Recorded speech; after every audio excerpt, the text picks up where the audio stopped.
tell me something that was a bad decision you made this week, and I can give you a ChatGPT response affirming it. I had sworn off Coke for Lent. And oh God. Okay. Coca-Cola.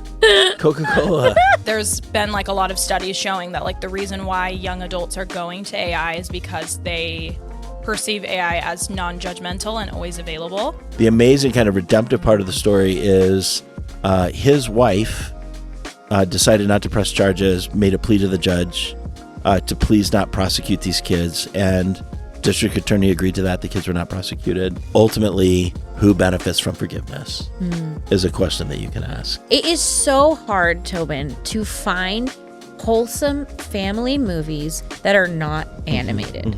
It was so well done. Hello, everybody, and welcome to the Culture Translator Roundtable.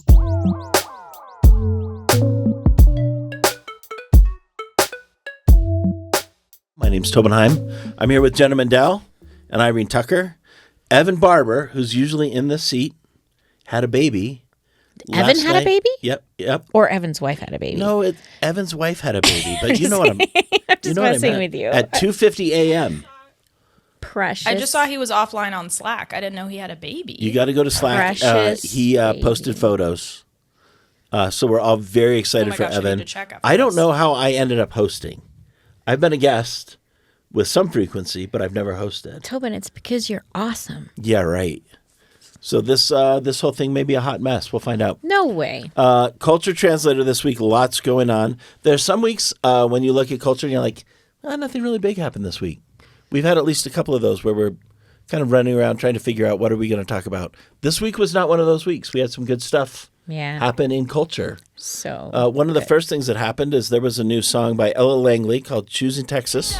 Take a crystal ball to see. A cowboy always finds a way to leave. Drinking Jack all by myself. He's choosing Texas, I can tell. Top of the Billboard charts at Apple Music. Choosin, Texas is a country ballad about being left for another woman who is personified as Texas, with the singer embodying Tennessee. It all seems like a very complex concept to me, but I'll roll with it. The song's been praised for its traditional country style and structure and for the confidence implied by Langley, not feeling the need to add vocal filters to every half second of her choruses. Yeah, I noticed that. Country music is a big deal. I live in the suburbs here in Colorado Springs.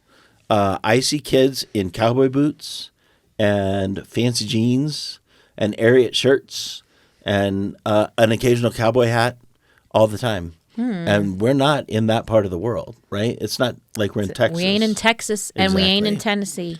It's true. I'd be interested to hear if you have any thoughts about. There's like a lot of that. Is there really? Not only about the song, but about Ella Langley or the song in particular. What do you think, like, especially with the clothes and stuff, what's the inspiration behind it? Like, Taylor Swift is not very country anymore, but I feel like back in my day, we were wearing cowboy boots and cute, like, plaid shirts to be Taylor Swiftie. Where did you live, though? Here. In the Springs? In Colorado Springs, yeah. Okay. Yeah. Yeah, I think it harkens back to a different time, right? Like, country music for the most part is fairly safe. There's no such thing as like gangster country. Is there? Although maybe that would be cool. That's something we could cook up for a future episode. I know for a lot of teens, country music is a really big deal, and it's just another identity the kids try on, the way they might try on being a football kid or a theater kid. Some country kids out there. So, Jenna, tell me about how the girls in your Young Life group are kind of personifying this country aesthetic. Yeah, I know that a lot of them, like when we're driving around and stuff, want to listen to country music. And, it's not my thing, but I let them listen to it and they'll talk to me about it. And yeah, it's all very like pretty wholesome. And a lot of it is like romance and things like that. And then they really like the aesthetic of it, I think, too. It's funny because I'll see pictures of them on Instagram at these like country concerts or at Stagecoach, which is like a country music festival. And they're wearing like these boots and these hats. And I'm like, you do not wear that to Young Life Club. Like, this is not what you normally wear. But it's like this fun like way that they can. It's just kind of like a different way of dressing up, I guess. And I feel like I don't know. With things like this, it's really interesting to like just explore why it's interesting for teens. And I don't really know exactly what it is, but I think kind of what you're saying, Tobin, like harkening back to simpler times. Yeah, I think could be some of that. You use the word wholesome, which I think is very interesting. On the whole, Mhm. I feel like country music is way more wholesome and way more thoughtful. I mean, like the really bad stuff that happens in country music is that somebody drinks too much, Yeah. right? I mean, that's like I believe in this song, she drinks, is it Hennessy or whiskey or something? She's like, she drinks something. She's like sad about Texas. He's picking Texas.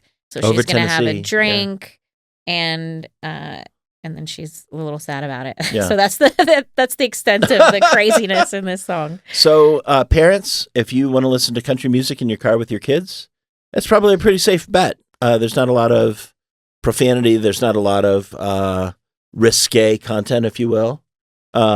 We certainly listen to our fair share of country music around my house. I do not. No. Not at all. Again, I think it's great that it's some people's thing. Country music bothers me unless I'm line dancing. I don't like country music. So if you're a unless fan of I'm country line music, dancing. I will align with you. If you're not, Jenna and Irene have your back. Exactly. Yeah, a lot of girls do line dancing too. Like where What? I That's a went to fun thing. Biola, which is a private Christian college here in Southern California, and like people didn't really go out in college. Like that was not the culture at our school because it was a bunch of Christians. So we just didn't really do that. But a lot of people like to go line dancing. So I think Mhm. there's like that aspect too of like a fun, like in-person way to meet people that's a little bit more like safe and wholesome than like hitting a usual like bar situation. So It's a lot less impact than Mosh Pit, for example, Yeah. which would be the- Literally. Yeah. Literally. Yeah. I didn't less mean that, impact. but yeah, exactly. That's exactly right.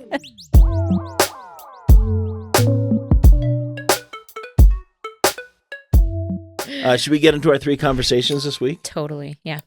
Let's do it. Evan usually has something super zippy to say about each one of these conversations. We're just going to jump in. ChatGPT tends to agree with people. Mm-hmm. I don't know if you've used ChatGPT anytime recently, but you can ask it a question, and most of the time, ChatGPT is affirming of whatever you've asked. This is a new trend that's been spotted by several young people. Hence, the term glazing has come into the conversation.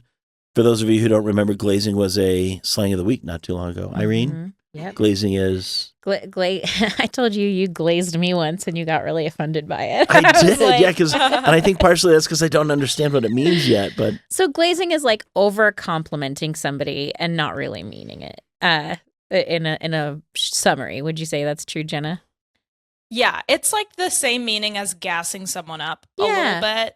Gassing But I someone think up, I Irene's feel like is like a getting at- hype. Like they're hyping them up, whereas glazing is like you're flattering them, right? Yeah, glazing is a little bit more not superficial, but like not as genuine. Mhm. So you're wondering why I felt offended when you said I was glazing you?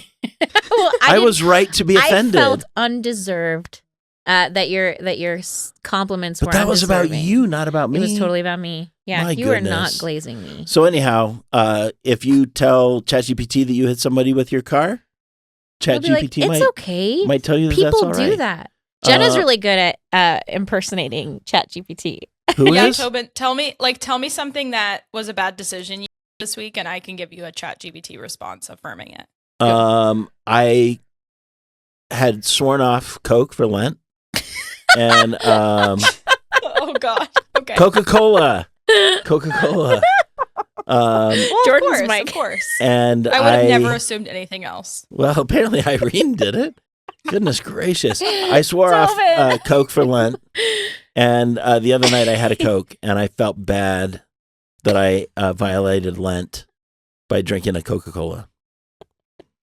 Okay, yeah. So let me think of something that chat would say My in face is response hot. to that. I think that chat would say something like, it's really admirable that you set out for Lent to give up this thing. But most people wouldn't be honest about not following Lent. And the fact that you did is incredible. That's awesome. And everyone needs to treat themselves sometimes. Okay. Like, it would be something like that.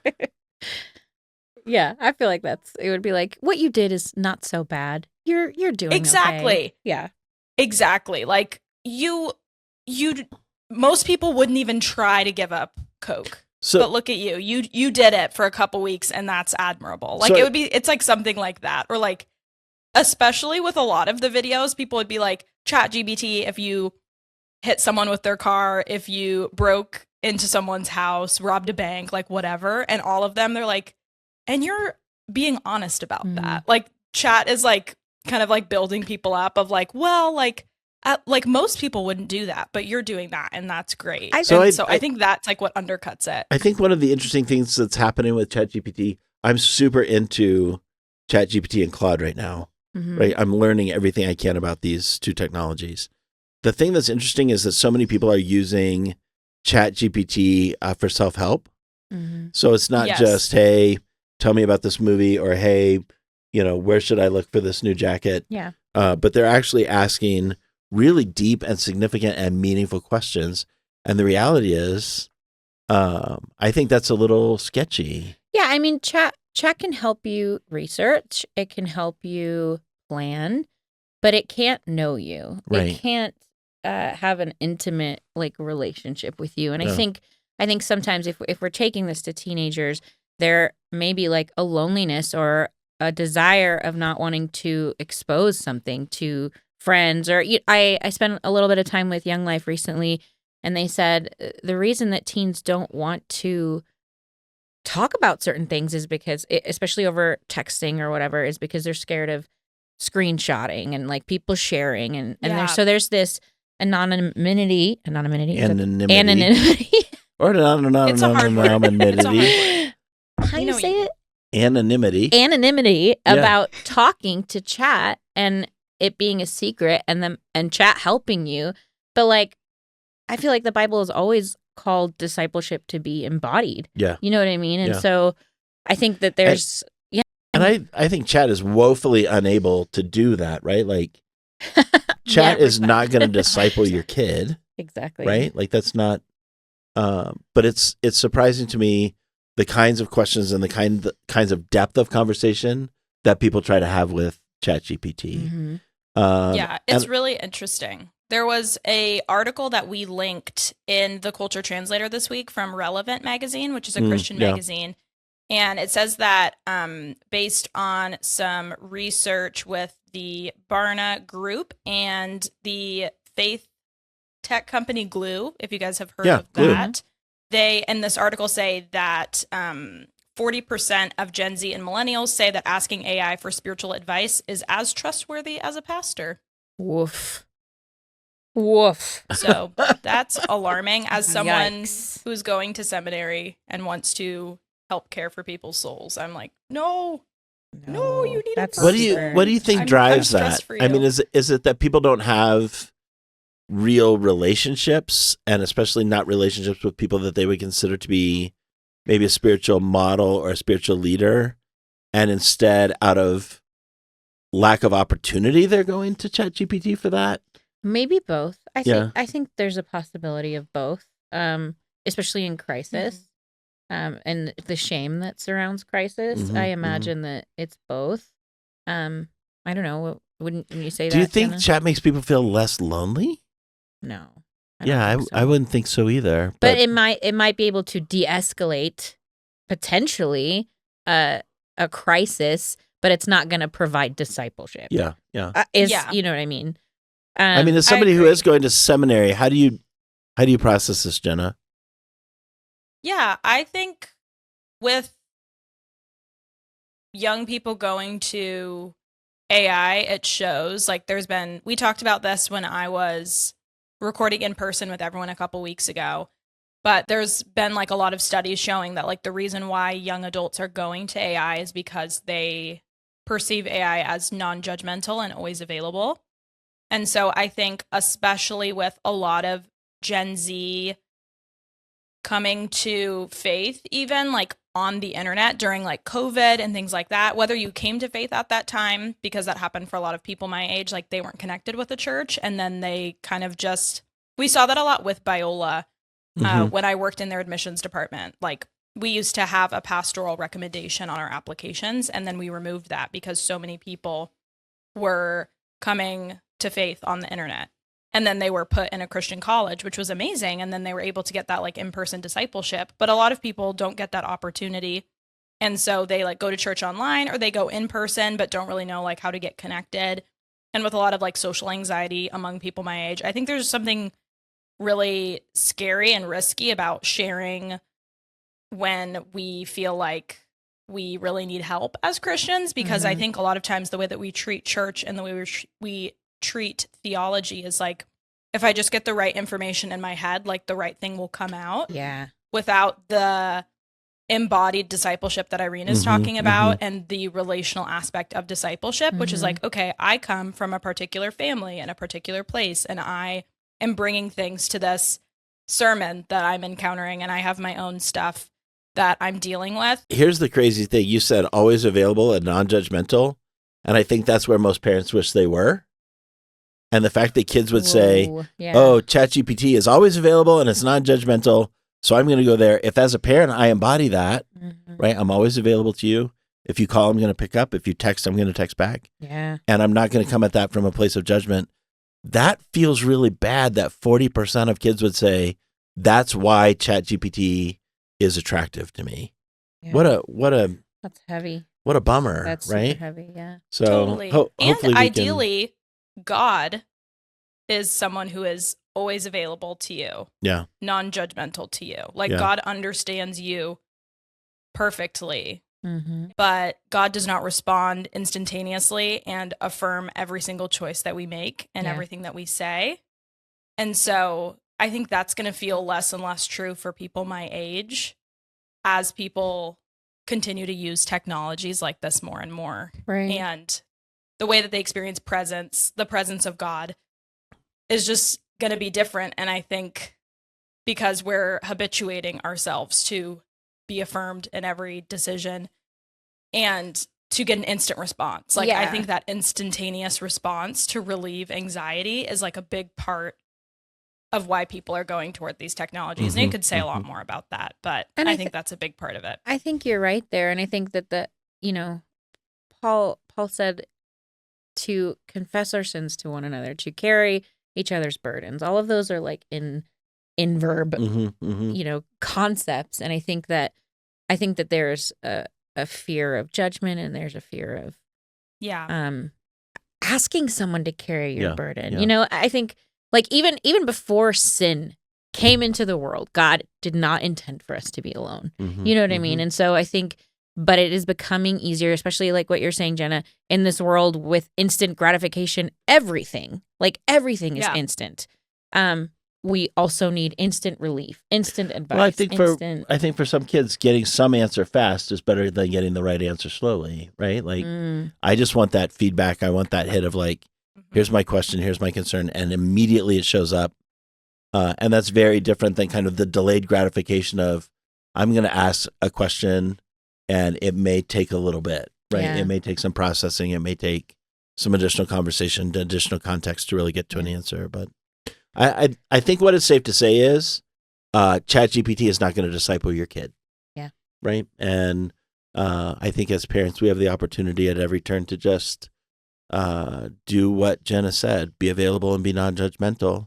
And I think like a great conversation starter with your teen would be like, have you ever felt like you weren't able to talk to me and resorted to something like AI? And it would be a good conversation to start. You've got to be prepared for the answer if you ask that conversation. That's Yeah.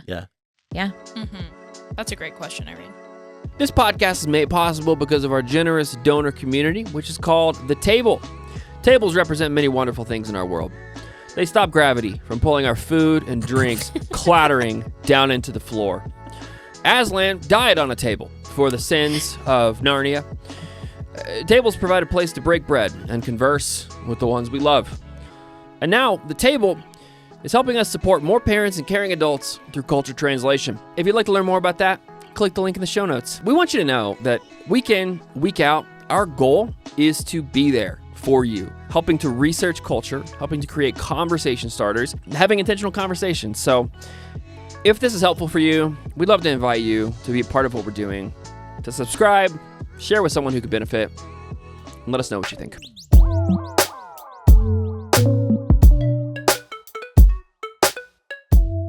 Thing number 2. This one is tough. This is a really hard story. Senior pranks happen this time of the year. Mm-hmm. As a senior myself, we had a few tons. Oh. I thought you were. I said that wrong. Just like when the I Coke. was a senior, although I do feel very senior today. My goodness. So sorry. I think I'm the oldest person in the building. My senior year is how I should have stated that.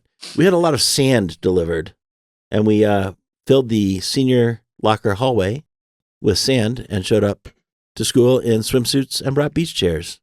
Oh my gosh! That is so what funny. a mess. It was enough What a sand. We got 3 or mess. 4 inches of sand all down the hallway.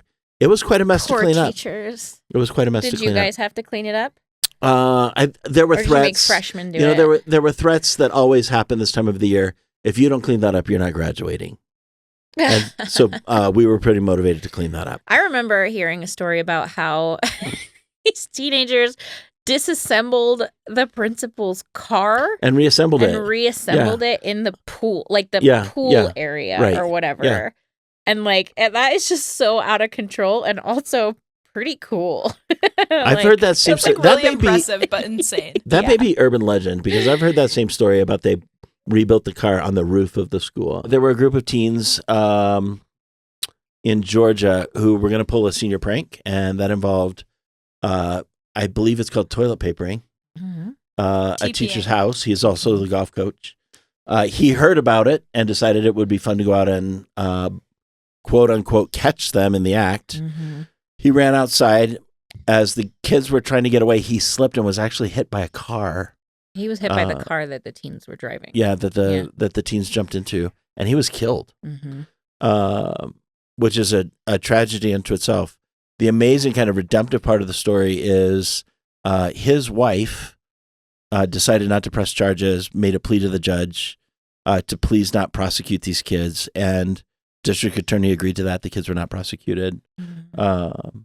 She said another tragedy that would ruin. She said that he was excited to catch them, and that putting the teens in prison would create another tragedy that would ruin the lives of these students, which would go against his lifelong commitment to investing in them. And then one of the said, I pledge to live out the remainder of my life in a manner that honors the memory of Coach Hughes by exemplifying Christ, who will never be forgotten.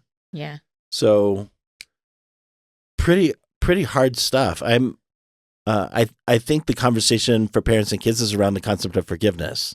Yeah. It's not about don't do senior pranks, right? Like that's not the point of the story. I think that it was an innocent thing. Can you ever imagine that TPing a house would come to something like Yeah, that? That's yeah. just a horrible. Yeah, it feels tragedy. like such a tame prank. Yeah, and so I think that the forgiveness that she exemplified in that situation is going to profoundly impact those Mhm, kids for the mhm. rest of their lives, as will this tragedy. Yeah. Like it Mhm. is devastating in every way, and there was no villain. I feel like if you went online at any point to research this story, there were so many people being really horrible and vicious towards these kids. Like they should have accountability, and it's just like, man, why would one tragedy have to Define lead you. into another Yeah, tragedy? yeah. It just doesn't, I make think sense. the interesting thing for me is just the concept of being able to have conversations as a family around forgiveness. Yeah, for sure.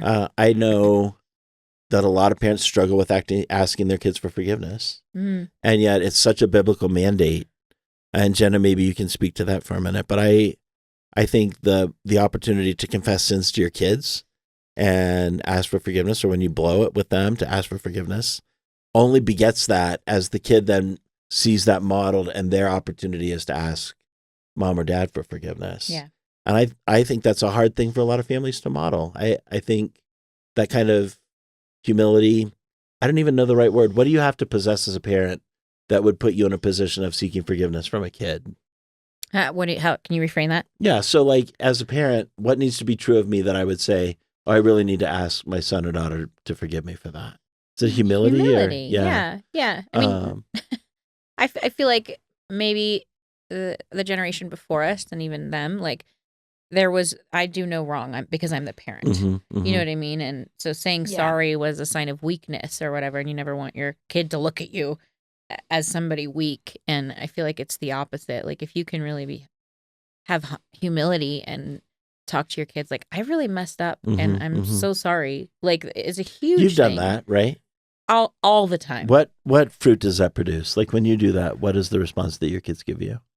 Oh, they're always willing to sit down and have a conversation and be grateful that I was willing to self-reflect and apologize. I feel like I think it's taught my kids to apologize when they're in the wrong. And I feel like that's pretty important. Thoughts, Jenna? Yeah, I think, Irene, what you're saying is so important, like setting the example as a parent, because if you never apologize as a parent, it can feel hard as a kid to like figure out what that looks like. For my seminary program that I'm in, I'm studying spiritual formation and soul care. So kind of like the soul care aspect. We do a lot of like family of origin work. So like looking at your immediate family and your upbringing and how that's shaped you.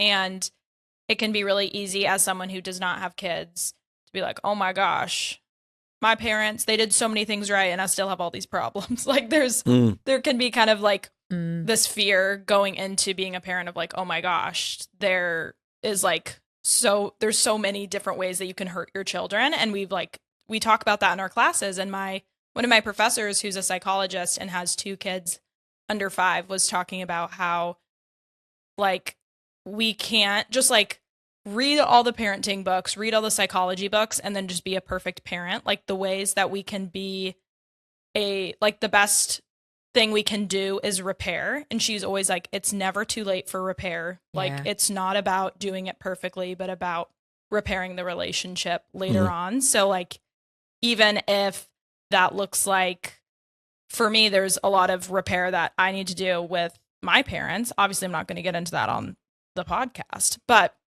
there's a lot of repair that needs to happen in order for reconciliation to happen in healthy dynamics. And so I think forgiveness is a central part of that. But I think even the concept of that is like, you can just kind of relax a little bit, like, okay, I don't need to build a perfect relationship when things inevitably something isn't perfectly communicated. You can repair that in a moment. Even a month later, you're still thinking about it, like, oh, should I talk to them about that? You can do that, and just letting yourself do it imperfectly and know that you can always repair, I think is even a relief. Decades later, I think repair can be done. I had a butting heads relationship with my dad growing up. We always butted heads on everything. And I remember when I was a teenager, he said something hurtful to me, and I just didn't realize that was still deep inside me. And then in my 30s, he brought it up and he apologized to me for it. And man, my dad is like one of my best friends. Like, absolutely adore my dad, and we're so close now. But we had a tough time when I was a teenager, and so much of our healing came from like my dad's tenderness and willingness to like go there with me. You know what I mean? And so I think that repair can be done decades later. I think one of the interesting things about the story to me is that the wife of this coach, this educator, not only forgave the kids, but then asked that they not be punished. Yeah, it was huge. And I think we see a lot of, I'm going to forgive you, but I still think you should experience whatever the consequences of your action. And that somehow we feel like if you don't have a negative consequence, if you're not punished, then it doesn't matter, right? I can forgive you, but I still want you to have to experience the consequence of your action. Jesus didn't do that, right? He forgave us and he took on the punishment. And so I think there's a model there that's really compelling. But I think as parents, it's a thing to wrestle with of like, hey, when your kid makes a mistake or when you make a mistake and forgiveness is needed, how far will you let that forgiveness take you? Will you let it take you to a place where you're going to pass on a punishment or pass on a consequence because you want to forgive at that level? And I think for me as a parent, that's very convicting of like, oh, I'm willing to apologize, but I don't really want to experience the negative consequence of what I've done. Yeah. And I think kids feel the same way. So I think conversations between parents and kids around the nature of forgiveness and what that looks like is really dynamic around this story. What do you think would be a good conversation starter for a parent to approach that with their teen? Man, the trick about the conversation starters here is that the conversation is not going to be easy. Yeah. To be able to say, are there things that I've done that I should really be asking for forgiveness for? Or what does it really mean to forgive as it relates to consequences of your actions, right? If I truly forgive you for something, what does that mean in terms of the consequences part of that? Yeah. I'm not saying that in a way that leads itself to easy conversation between a parent and a kid. But I think, ultimately, who benefits from forgiveness is a question that you can ask. Oof, right? good. Yeah. Because I think sometimes we get to a place where we say, oh, if I ask for forgiveness, the benefit is for me because I've gotten that off my chest or I've expressed that. Yeah. And I can almost No, go ahead. potentially feel selfish. Like, or, do you think? So I've asked Emma, my daughter, for forgiveness, and sometimes that's really hard. That's really hard for her because it feels like, are you just trying to absolve yourself of what you've done? Yeah. And so it's not a straightforward thing. And if you're doing family of origin work, Jenny, you're probably very well versed I'm in the this. trenches. But it's this idea of like, why are you asking for forgiveness now? Is it because you're working a program? Is that because you're trying to feel better about yourself? And I think for a lot of kids, there's a natural skepticism that creeps in when a parent does ask for forgiveness because it's a foreign thing to them. And I think kids, for better or worse, and I don't want to overgeneralize, but I think there is a skepticism about that. Why are you doing this? And it takes some work to convince a kid that that's coming from a genuine space, that I'm honestly, genuinely seeking your forgiveness. Yeah. But it's going to be more than just saying the words. Oh, for sure. Right? It's more than just saying, hey, I blew it. I did this thing. And maybe it's a thing I did 30 years ago, but you'll forgive me for that, right? It's very different than being able to genuinely express remorse. And I think it's that remorsefulness that leads to a kid's opportunity or ability to forgive a parent. Jen, I'd love to hear your thoughts on that. Yeah, I think I definitely experienced that. I remember an instance where my dad asked for forgiveness about something, and I remember thinking that. I was like, I feel like you're just trying to feel better. Like, I feel like you just kind of feel guilty.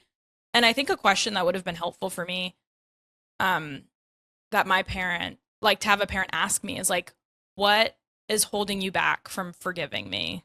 Or like, what do you feel like is in the way? Because I feel like then that would have given me a way to say like, yeah, I don't really know your motivation about this. Or I could say like, I appreciate that you apologize for that, but I feel like you kind of still do that and that can make it hard. Like it feels like maybe I'm just saying something and it's not really going to lead to change. And so this conversation just feels kind of tiring for me emotionally. And like kind of naming some of those things, I feel like as a teenager, like what you're saying, Tobin, was very true. I remember having that experience when my parents would ask for forgiveness. And I think like I remember that they did that and that's really meaningful. But I also remember being kind of confused and trying to navigate that well because it feels funny like you're almost in this position of power like as a teenager and you're like the one like your parents are coming to you for something and you're just like, girl, oh, what? Like, if that's not the truest thing ever, teenagers certainly feel like they're in a position of power sometimes. So certainly, yeah. Well, I think the opportunity to have some deep conversations about the meaning, purpose, and role of forgiveness, for sure, is a cool opportunity that comes out of a deep tragedy. Yeah. So.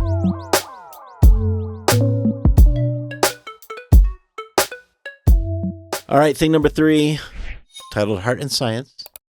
Irene is very excited about this topic. Oh my gosh. She can hardly stand it.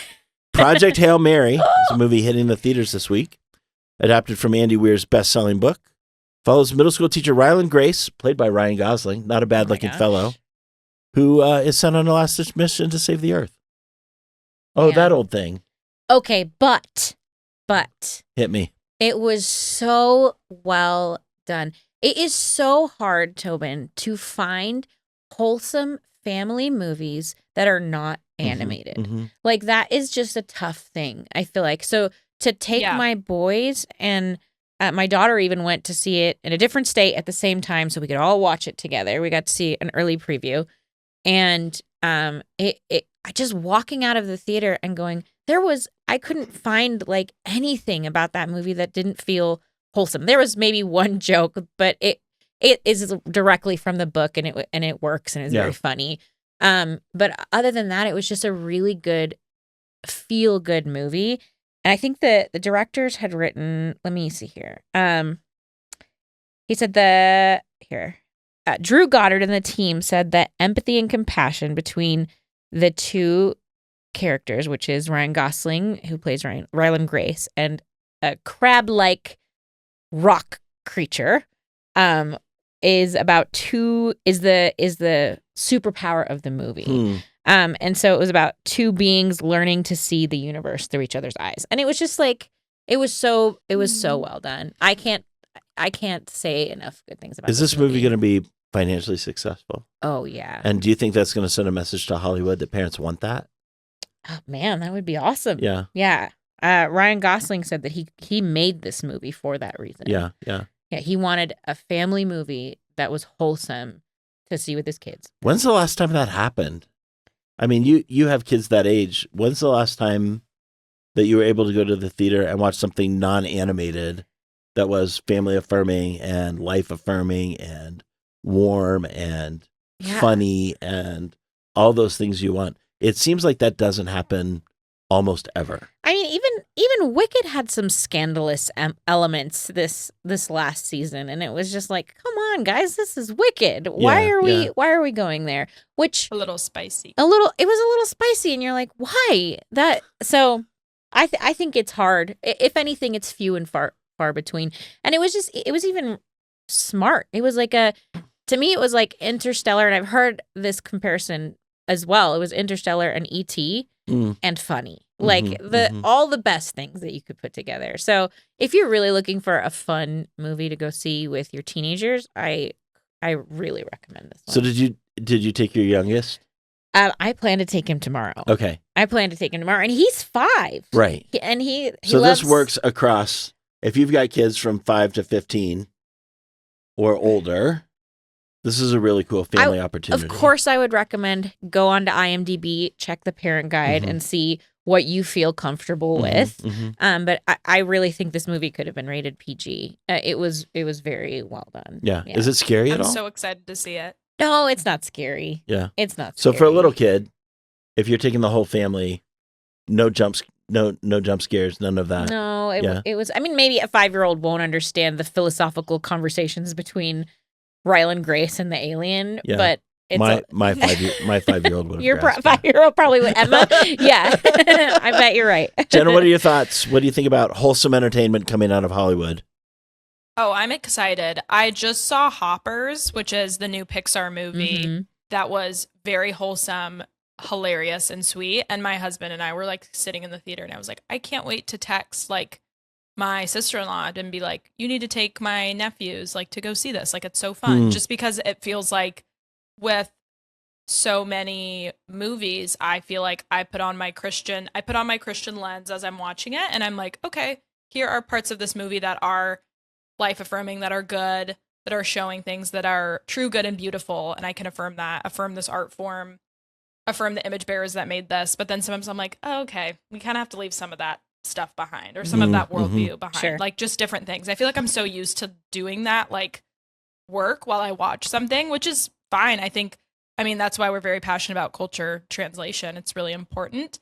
But it's really fun when you just get to watch something and you're like, oh my gosh, I don't think I have to make disclaimers about this. This is so nice. Right. So, I don't have to cover I think- anybody's eyes. You know? Yeah. I agree. So I'm super excited to see it. My husband and I are going to go this weekend with our friends. And Fun. I am kind of scared of space, but also Interstellar is one of my favorite movies. This one, So- there's some like a little bit of imagery and of like beautiful planets, and then maybe one scene that feels like, are they gonna get sucked out? You know, like nothing crazy. Like that's Yeah, about yeah. the extent of it. The film is really about the relationship between Rocky and Grace, and his bravery, like Grace's bravery and willingness to. Well, you'll see. I don't want to do any spoilers Oh, because I it hasn't can't even wait. come out. Yeah. One of our conversation starters for this, I suggested, and now I want to ask you guys, if you were given a free ticket to go to space, would you say yes? Call me Katy Perry, baby. Heck yeah. Oh my gosh. Really? That's a crazy Are you answer. for real? Yeah. Put me on a Blue Origin any day. I want to see the world. Like, how cool would that be? I would give my ticket to somebody who really wanted to do that. Oh, you're so sweet, Aw. Tobin. It's That's not just about your being sweet. It's about generosity. I don't. It doesn't Unreasonable. do anything for me. And I know there are people like you, Irene, who would love to go to space. And if it was a Blue Origin situation where there's like 6 seats, be like, find that person that's totally stoked on this. I'm just gonna go play golf. That's so funny. What about like? No, that wouldn't work. Never mind. Irene just self-edited right in the middle of that sentence. I was gonna say Wow. golf on the moon. They've done that. Wait, really? Yeah, the first moon landing, they brought a golf club and a golf ball, No. and they hit a golf okay. ball in space, I and should it have went self- forever.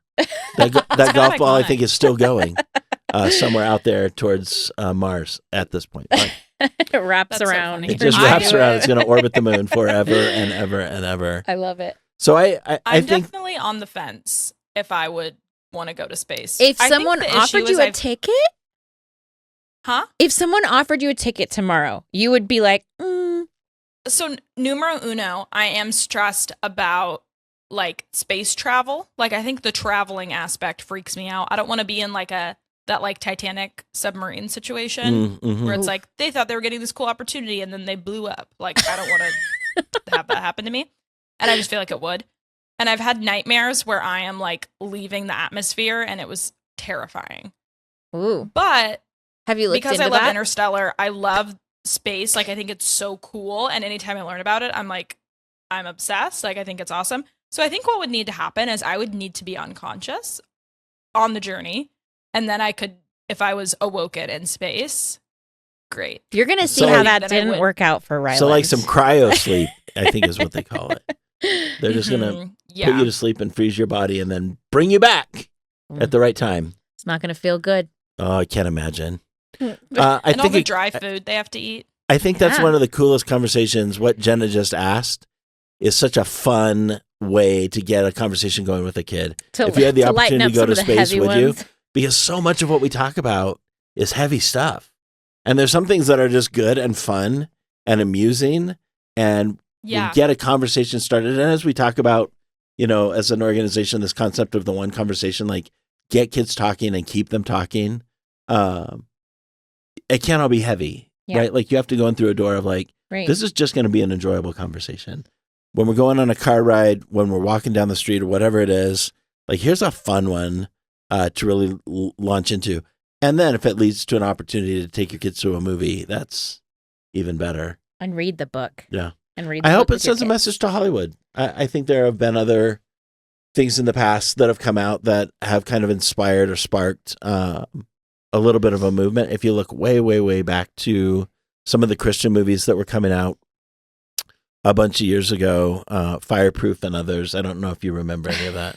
Do you remember Fireproof? But enough people saw it that they're like, we should make more of those. Hmm. And I hope that happens with movies like this, that people see like, oh my gosh, families come out by the millions when there's a cool opportunity to see a film that's, to Jenna's point, you don't have to make excuses or cover your kids' eyes or Yeah. plug their ears in order to go to the theater. Right. And there can be Christian themes without overtly like hitting you over the head with Oh, it. for You know what I sure, mean? for I think, sure. Yeah. Yeah. Very good.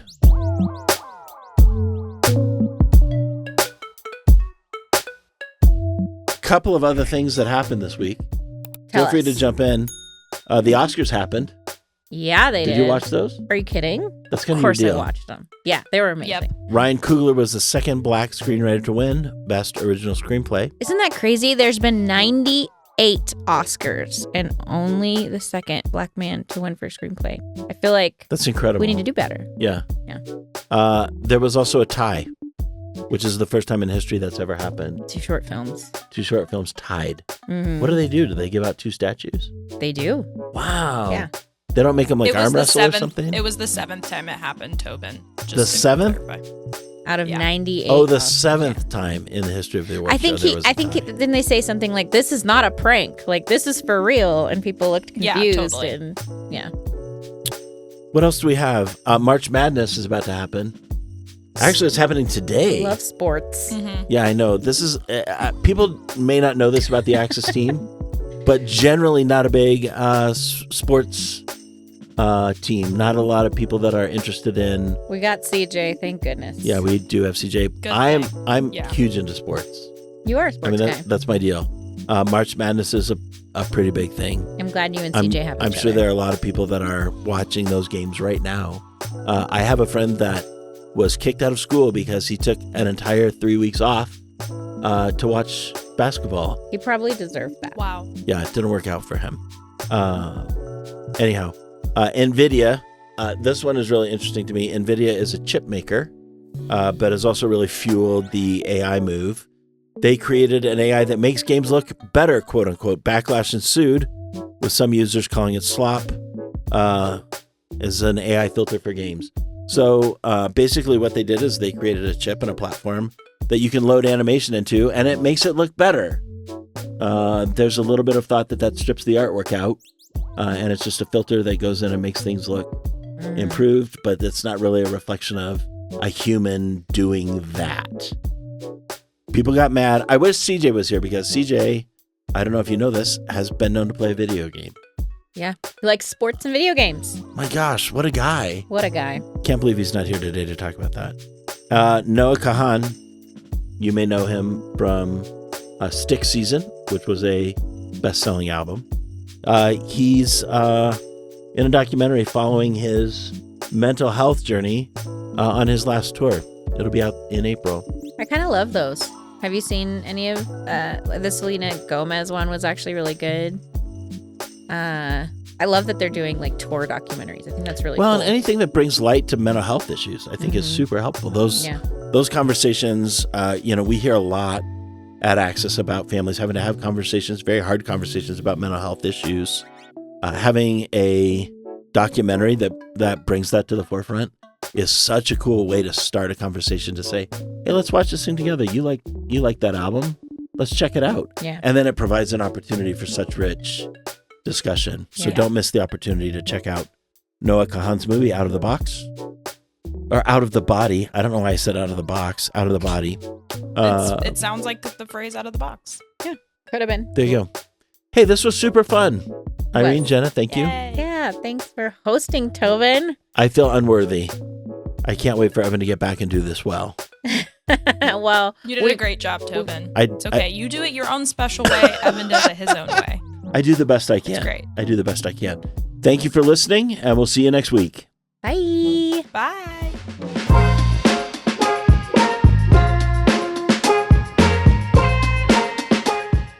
Thanks so much for watching. This podcast is made possible because of our generous donor community, which is called The Table. To help us support more parents and other caring adults through culture translation, we'd love to invite you to check out The Table by clicking right here. Also, if you've been impacted by what we do, would you consider letting us know with a like, comment, and/or subscription, as well as sharing this episode with someone who you think could benefit? Thanks for caring about having intentional conversations with the next generation.